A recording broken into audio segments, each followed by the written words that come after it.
Today, we're going to dive into a really cool communication trick called the dual request.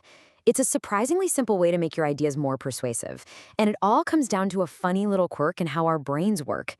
Let's get into it. So, let me ask you this. Have you ever noticed that it's pretty easy to say no to one thing, but if someone asks you for two things at once, saying no to both of them just feels different? It feels harder? Well, there's a really good reason for that, and we're about to unpack it. And that brings us right to the heart of the matter, the double no dilemma. This is where we really see the psychology behind the dual request come to life.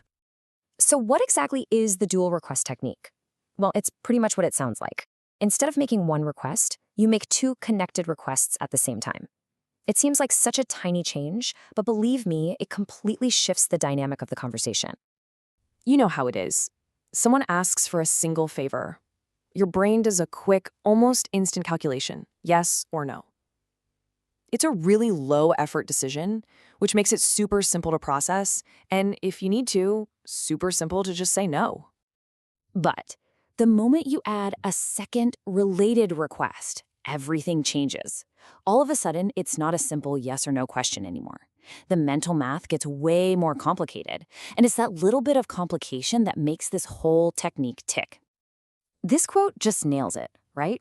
A single no is easy. It's just a response. But saying no twice in a row, that feels more like an action, almost like a confrontation. It takes more mental energy, and our brains are basically hardwired to take the path of least resistance. Okay, let's make this crystal clear with a really simple, everyday example that you've probably experienced. So, on the left, we've got a single request. Please go to the grocery store. Pretty easy to turn down, right? Sorry, can't, I'm busy. But now, look at the right. Please organize my bike and go to the grocery store. See, it's a package deal now. Rejecting both of those just feels a lot more, well, difficult. And look at what this does inside your head. Your brain now has to juggle 4 different outcomes instead of just 2. It has to weigh each part of the request, and honestly, we're instinctively wired to avoid that kind of mental heavy lifting. So the easiest way out often feels like just agreeing to one of the requests. And that, right there, is the key. A dual request creates this little bit of psychological tension. And to make that tension go away, we're way more likely to agree to just one part of it, because that feels so much easier than a flat-out double no. Okay, so this isn't just some fun psychological party trick. It has some seriously powerful real-world uses, whether you're in sales, negotiation, or even teaching. Let's check out a couple of examples. Okay, picture this. You're at a farmer's market and someone's giving out samples. The old way is just, please try this. But the dual request way is way smoother.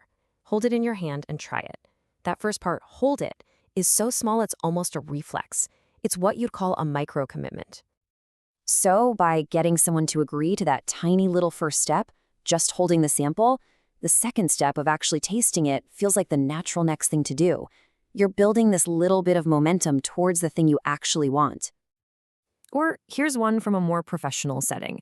Instead of asking someone to consider adopting your proposal, which is a huge ask, you break it down. You say, please read the proposal and definitely consider adopting it. Just reading it is a clear, low-effort first step. It makes that much bigger second step feel a whole lot more achievable. Now, what if you want to make this technique even more powerful? Well, you can totally supercharge it by adding one more piece to the puzzle before you even make your request. You start with what's called a premise. This is basically just a simple, powerful statement that frames the whole conversation in a positive light. For example, before you even mention your proposal, you might say something like, this proposal is really effective in reducing costs. And then, right after that powerful premise, you drop in your dual request. Now, the request isn't just a chore. It's the logical next step to getting that benefit you just mentioned.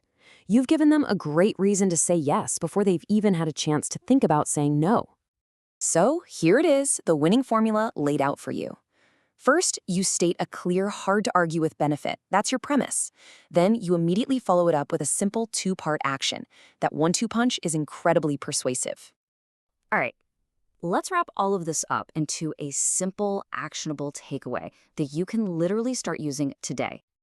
If there is one thing, just one thing you remember from this entire explainer, please let it be this. When you have an important request to make, don't present it as one big, scary mountain to climb. Instead, Just break it down into 2 small, easy-to-manage steps. And this is the bottom line, the real reason this whole thing works. You're basically changing the psychological math of the situation, making yes feel like the path of least resistance. And remember, this isn't about being manipulative. It's about making it easier for people to agree with you, making it feel more natural. So I'll leave you with a little homework. Think about your day. Is there an important request you need to make, maybe at work or at home? How could you reframe it right now as a simple 2-step dual request? Give it a shot. I think you'll be surprised at the results.